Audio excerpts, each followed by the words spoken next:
Ordered a dozen oysters, and each of them looked and tasted different from the next.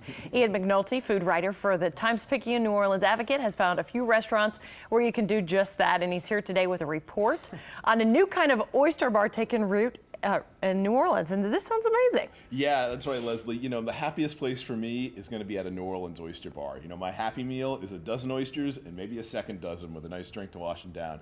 I love Louisiana Gulf Coast oysters.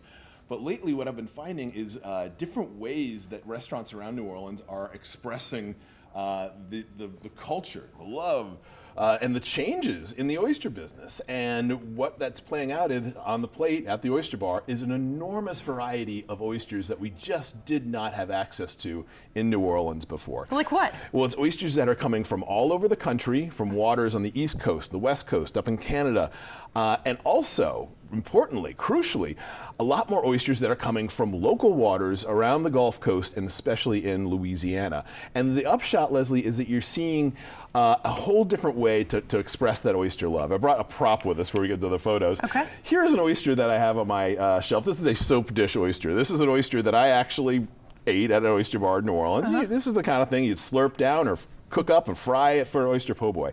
This, by comparison, is one of the new cultivated oysters that you see coming out. They're much smaller, much more elegant, much more smooth, and they have an oyster that gives an entirely different flavor. And so what you're going to see in the photos that follow are a whole different way of enjoying oysters, because these oysters are as different as the waters that they come out of. Think of it as wine. Same grape, different vineyard, entirely different wine by the time it's in the bottle. And the two restaurants that I found that are really moving things forward in this regard is Le Chat Noir, a new restaurant down in the CBD, and not far away, Sidecar Oyster Bar, Sidecar Patio and Oyster Bar, just a few blocks away in the Warehouse District. And between the two, Leslie, it's just been a game changer. So here we are at Le Chat Noir. That's a dozen oysters, and each one of those oysters is different. And as, like I say with the wine example, that's as different as drinking a Chardonnay from California next to a Chardonnay from France next to a Chardonnay from Chile. That's really cool. Yeah, and they're, you know, this is a different game, okay? This is not the oyster bar from where you just get a dozen, and maybe they're from Area 3, maybe they're from Plaquemines Parish, you don't really know, and you just slurp them down and go. And I love that kind of oyster experience, believe me. This is one where you want to take a little time with each oyster and really get into what you're tasting.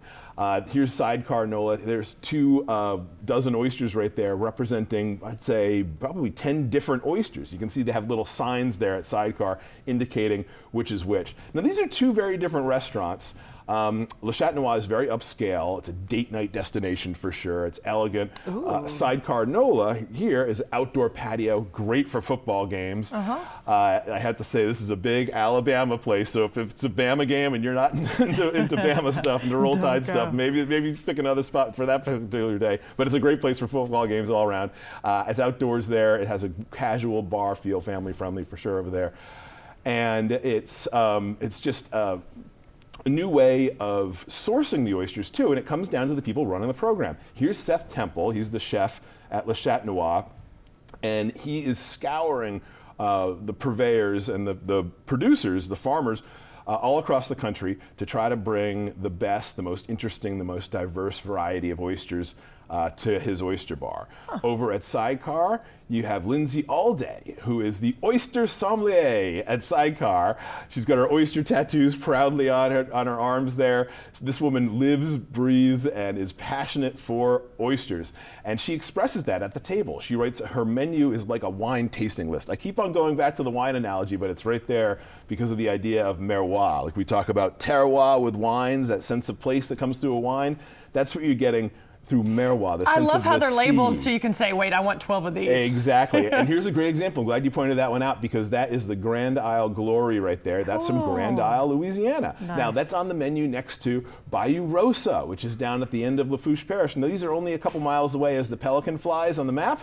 But the flavor, oyster to oyster, vastly different, and you're getting those next to oysters from Prince Edward Island, from the West Coast, from the East Coast. And it's, like I say, it's, if you love oysters, you owe it to yourself to try what oysters from different waters taste like, even waters increasingly close to home. All right, Ian, thank you very much. And you can find Le Chat Noir at 715 St. Charles Avenue and Sidecar Patio and Oyster Bar at 1114 Constance Street.